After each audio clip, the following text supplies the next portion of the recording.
ये जो जब से तहरीक अदम एतमाद आई है हमने बहुत से लोग कहते हैं कि बच्चों को सियासी लीडर जो हैं उनकी तकारीर दिखानी छोड़ दें क्योंकि अखलाकियात पे बुरा असर ना पड़े। और मौलाना तकी उस्मानी साहब जो बहुत बड़े मुफ्ती हैं और स्कॉलर हैं, उनका ट्वीट बड़ा काबिल गौर है। उन्होंने कहा कि सियासी अखलाकियात में जिस बुरी तरह इस्लामी अहकाम व इक़दार पामाल हो रहे हैं उनका तसव्वुर करके डर लगता है। अल्लाह ताला इसके वबाल से बचाए। कुरान करीम की सूरह हुजरात में अल्लाह ताला फरमाता है कि एक दूसरे का मजाक ना उड़ाओ, गीबत ना करो, बदगुमानी ना करो, किसी दूसरे की टो में ना रहो, किसी का नाम बिगाड़ कर ना बुलाओ।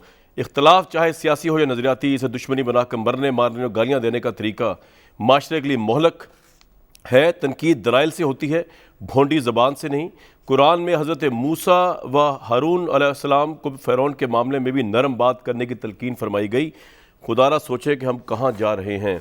और ये सूरह हुजरात का जो है तस्करा, ये तो चौधरी शुजात साहब ने भी प्राइम मिनिस्टर को भी कहा। और ऑब्वियसली ये सिर्फ प्राइम मिनिस्टर इस दौड़ में नहीं है, इसमें अपोजिशन भी फिर बराबर ही उतरती है और मौलाना फजल रहमान भी बराबर ही तुलते हैं। तो मैं इन दोनों में से किसी को सुनाना नहीं चाह रहा क्योंकि अल्लाह ताला का भी हुक्म है। मौलाना तकी उस्मानी साहब ने भी कह दिया, इमरान खान साहब की हुकूमत जिन थातियों पर खड़ी हुई है उन्होंने भी मशवरा दे दिया है चौधरी शुजात साहब ने कि जनाब आप सूरह हुजरात एटलीस्ट प्राइम मिनिस्टर पढ़ लें जब वो स्पीच किया करें और नाम मुखातिब किया करें। और सबसे बढ़कर जनरल बाजवा साहब ने भी, मतलब कुरान शरीफ से बढ़कर तो नहीं, लेकिन ये जितने बाकी के लोग हैं यानी कि चौधरी शुजात साहब मसलन, इनसे बढ़कर जनरल बाजवा साहब ने भी ये मशवरा दिया, जिसको ऑडियंस के सामने प्राइम मिनिस्टर ने बोल दिया कि जी डीज़ल नाम ना लिया करें मौलाना फजल रहमान का। लेकिन उस जलसे में भी ऑब्वियसली प्राइम मिनिस्टर ने 8 से 9 मरतबा डीज़ल का नाम लिया। प्राइम मिनिस्टर का कल का जलसा बड़ा इंटरेस्टिंग था। हाफजाबाद का बहुत से लोगों के नज़दीक वो इंतखाबी जलसा था। उसमें उन्होंने लोगों को ज़्यादा गालियाँ नहीं दी, अपोजिशन के लोगों को ज़्यादा उनके नाम नहीं बिगाड़े, सिर्फ चूहे कहा, 3 चूहे, ज़्यादा इंटेंस बात नहीं की, बल्कि अपनी अचीवमेंट्स गिनवाई। लेकिन उससे पहले तो उन्होंने कमाल ही कर दिया। उन्होंने जो बातें कहीं ज़रा थोड़ा सा आप सुन लें। उसके बाद आज की सबसे बड़ी डेवलपमेंट जो है इस वक्त जो चल रही है वो यही है कि हुकूमत ने जो है अब ये पावर इस्तेमाल करने का फ़ैसला किया है दस्तूरी लिहाज से। उन्होंने कहा है कि दस्तूर अपनी जगह पे है, पार्लियामेंटेरियन मेंबर का राइट है या नहीं है वोट डालने का नो कॉन्फिडेंस में अपनी ही पार्टी के ख़िलाफ़, वो सब अपनी जगह पे है। लेकिन हम 10 लाख का मजमा खड़ा कर रहे हैं और जिसको वोट डालने के लिए जाना होगा उसमें से गुजर के जाना होगा। बल्कि आप पहले वही सुन लें कि गवर्नमेंट की पॉलिसी इस बारे में क्या, फिर मैं आपको बताऊंगा कि दुनिया में अखलाकियात क्या कहती हैं वोट ऑफ नो कॉन्फिडेंस के बारे में। पहले हुकूमत क्या कहती है, ज़रा वो सुने। जो अपोजिशन की जो उन्होंने हरकतें की, उसके बाद जो लोगों के अंदर रिएक्शन है, तकरीबन 1 मिलियन 10 लाख का इंशाल्लाह ताला हम एक्सपेक्ट करें कि लोग इसमें आएंगे और ये तारीख का सबसे बड़ा जलसा होने जा रहा है। इस 10 लाख की हजूम में से जिसने वोट डालनी होगी वो गुजर के जाएगा और जब वो वोट डाल लेगा तो दोबारा भी इसी में से गुजर के उसने जाना होगा। तो लिहाजा अपनी पेटियां कस लें। और पेटियां कस लें जी। 10 लाख के मजमे में से खासतौर पर वो मुनहरफ अरकान जिनके ऊपर एक तलवार लटक रही है डिसेबिलिटी की भी। और हैरानकुन बात है कि दुनिया में जहां जहां बड़ी जमहूरियतें हैं, हमने स्टडी किया तो पता चला किसी दुनिया की जमहूरियत में, हर दुनिया की जमहूरियत के अंदर vote of no confidence guaranteed political legal right है। हर मेंबर अपने कायद के खिलाफ वोट ऑफ नो कॉन्फिडेंस कर सकता है। आप जर्मनी से लेके बरतानिया से लेके स्वीडन तक जहां तक चले जाएं, अमेरिका में तो खैर इंपीचमेंट होती है, हर जगह इसको दस्तूरी तहफ़्फ़ुज़ है। और सबसे हैरानकुन बात यह है कि पाकिस्तान गालिबन वाहिद मुल्क होगा या गिनती है कुछ मुल्कों में होगा जहां पे एक मेंबर अगर अपने ज़मीर के मुताबिक फैसला करता है, जिस तरह इंग्लैंड में करता है। इंग्लैंड में तो डबल काम है। इंग्लैंड में वोट ऑफ नो कॉन्फिडेंस, आपको थोड़ा मैं पढ़ के सुना दूं, इंग्लैंड में अपनी पार्टी के खिलाफ, अपने पार्टी कायद के खिलाफ वोट ऑफ नो कॉन्फिडेंस कर सकते हैं। उसमें लिखा हुआ है कि तहरीक एतमाद के जरिए, अदम एतमाद के जरिए तमाम पार्टीज के एमपीज फैसला करते हैं आया वह हुकूमत को जारी रखना चाहते हैं या नहीं। और इसी को जो ब्रिटानिका इंसाइक्लोपीडिया ने और क्लियर तरीके से बयान किया और उन्होंने ये कहा कि the members of parliament vote strictly along party lines on most occasion to do otherwise would potential result in members ousting a government that includes their own party. यहां पे कभी किसी ने यह नहीं कहा कि जो मेंबर अपने ज़मीर के मुताबिक अपने प्राइम मिनिस्टर के खिलाफ फैसला करेगा या उसके खिलाफ वोट देगा वो मेंबर ही नाहिल हो जाएगा। ये नवाज शरीफ साहब की गालिबन दौर की लाई हुई ये जो तहरीक है फ्लोरा क्रॉसिंग की, ये पार्लिमान और जमहूरियत की स्पिरिट के खिलाफ है। क्योंकि आप तो ये कह रहे हैं कि आपकी पार्टी गुलाम है, वो किसी अहम इशू के ऊपर, मनी बिल पे, कॉन्फिडेंस के ऊपर जो है, कॉन्स्टिट्यूशनल अमेंडमेंट पे, अमेरिका की तरह, इंग्लैंड की तरह, यूरोप की तरह, जिस तरह वहां के मेंबर आजाद है अपने पार्टी चेयरमैन को काउंट करने में हर पॉलिसी डिसीजन के ऊपर, आपने तो वो छोड़ा नहीं। आप कहते हैं गुलाम है। नवाज शरीफ साहब ने शोशा छोड़ा, आई थिंक ये उन्होंने कहा कि जी ये फ्लोरा क्रॉसिंग बना दो ताकि हमारे गुलाम रहे, 5 साल तक हम स्याह करें सफ़ेद करें, प्राइम मिनिस्टर को हिला ना सके। और अब इमरान खान साहब की गवर्नमेंट और वो खुद भी नवाज शरीफ साहब की इसी अमेंडमेंट की स्पिरिट के अंदर छुपते हुए जो है या उसकी पैरवी करते हुए जो है अब कह रहे हैं मेंबर को पार्लियामेंट में नहीं घुसने देंगे, अगर मेंबर पार्लियामेंट में आएंगे तो 10 लाख के मजमा क्रॉस करके आएंगे, पेटी बांध लें।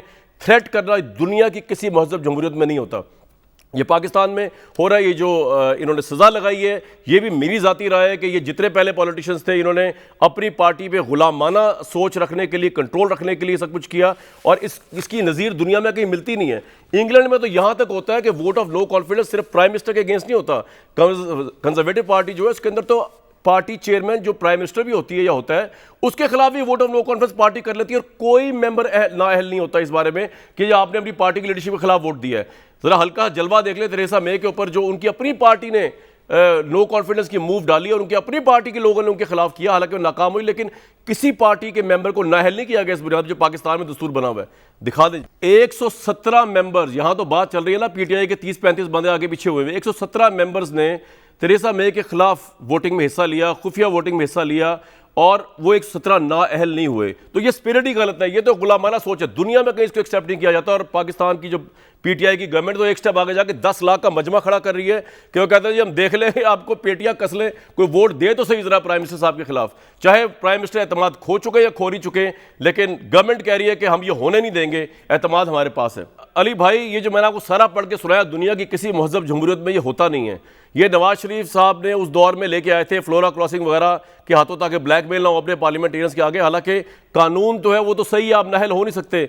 इसके बावजूद अब आप कह रहे हैं कि 10 लाख का मजमा खड़ा करेंगे, ये प्रूडेंट अप्रोच है गवर्नमेंट की अदम एतमाद वाले दिन? सबसे पहले तो आपने 3-4 नुकात यहाँ पे उठाए हैं। पहले नुक्ते का आपने कहा कि आपने तकी उस्मानी साहब का भी जिक्र किया, बिल्कुल वक़ूलु लिन्नासि हुस्ना, सबको अच्छे अलक़ाबात देने चाहिए, अच्छे तरीके से गुफ्तगू करनी चाहिए, लेकिन ये पाबंदी फिर सिर्फ वज़ीर-ए-आज़म इमरान खान साहब पे ना हो, फिर सब पे हो।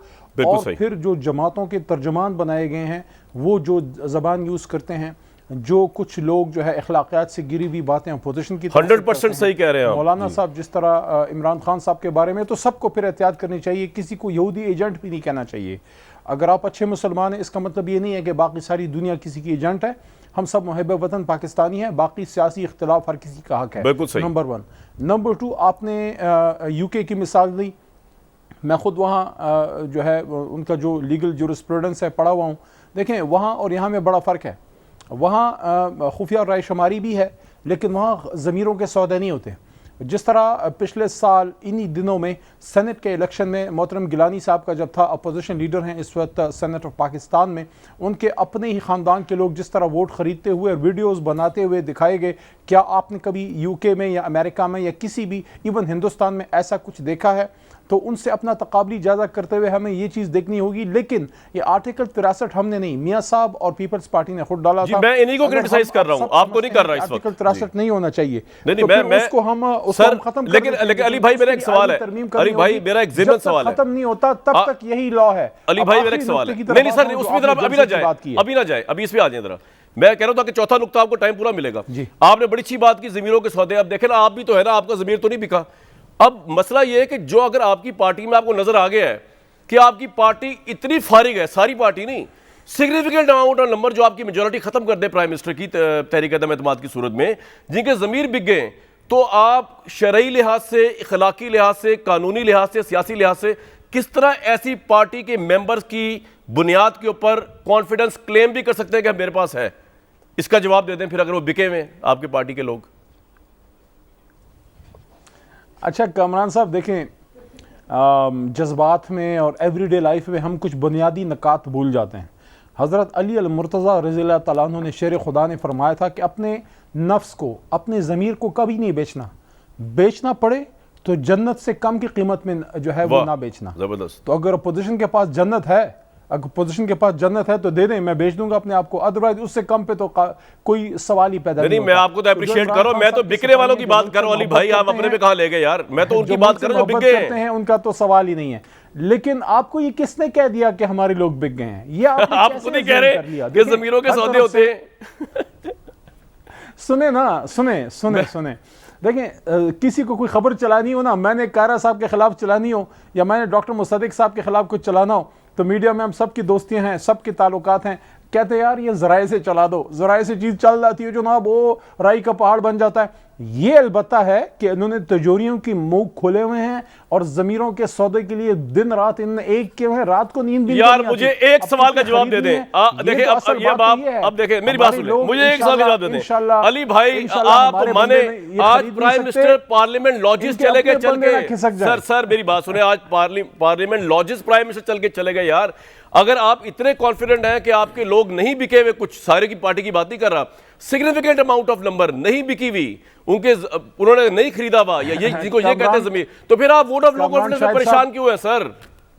कामरान शाहिद साहब, मैं अर्ज करता हूं थोड़ा सा इसको वापस संजीदगी की तरफ लेके आते हैं। बड़ा थोड़ा मजाया की तरफ चला गया प्रोग्राम। देखें, वजीर आजम इमरान खान साहब पार्लियामेंट लॉजेस आए हैं, ये उनका घर है, इधर वो रहे हैं 2002 से 2008 तक। दूसरा ये है वो अपने एलाइज के पास आए हैं और वो मिले हैं मक्सी साहब से, उनकी जमात के लोगों से मिले हैं। क्या अपने एलाइज से मिलना जुर्म है? नंबर 1। और इस तरह के हालात में अपने एलाइज के साथ अपना एतमाद की फ़िज़ा कायम रखना बहुत ज़रूरी है। आखिरी जो सबसे अहम नुकता जो आपकी उसमें गुफ्तगू में फिर रह जाएगा मेरे से, वो ये है कि आपने 27 मार्च की बात की है कि क्या, देखें पहली बात तो यह है कि 27 को जो है पूरी कौम और तहरीक इंसाफ के कारकुन और वर्कर और हमारे वोटर सपोर्टर कौम पूरी अपने वज़ीर-ए-आज़म पे एतमाद का इजहार करने आएगी और उसका अदम एतमाद अगले दिन है। दूसरी चीज ये है कोई पता भी नहीं टूटेगा, ना कोई किसी को रोक सकता है। चले ठीक है, ये आपका पॉइंट आ गया, खुद इस बात की जामिन है। अली भाई आप जामिन है, बिल्कुल ठीक है। आपकी जमानत असल में फवाद चौधरी साहब कहां मानेंगे, आपकी जमानत प्राइम मिनिस्टर कहां मानेंगे, लेकिन बहरहाल आपके एंड पे है तो हम सुन रहे हैं।